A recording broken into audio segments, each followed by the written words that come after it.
జై శ్రీకృష్ణం వందే జగద్గురుం. భగవద్గీత మకరందము 17వ అధ్యాయము శ్రద్ధాత్రయ విభాగ యోగము 10వ శ్లోకము. తామసాహారమెట్టిదో తెలుపుచున్నారు. యాతయామం గతరసం పూతి పర్యుషితం చయత్ ఉచ్చిష్టమపి చామేద్యం భోజనం తామస ప్రియం.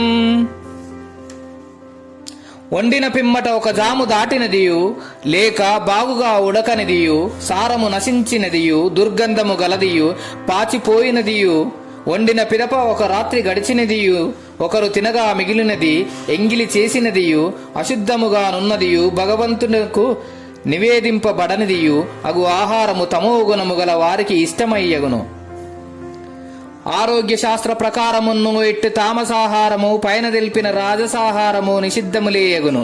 సారము నశించి పాసిపోయినటువంటి పదార్థమును తినినచో మలినమైన ఆహార పదార్థముల యొక్క అణువులు శరీరమున ప్రవేశించి రక్తమును చెడగొట్టి అనారోగ్యమును గలగజేయుటయే కాక వాని సూక్ష్మాంశములు మనస్సునందు ప్రవేశించి దానిని కూడా మలినమనర్చును. కాబట్టి ముముక్షువులు అట్టి ఆహారములను ఎన్నడూ సేవించరాదు. భగవద్గీత మకరందము. జై శ్రీకృష్ణం వందే జగద్గురుం. గీతాచార్యులు.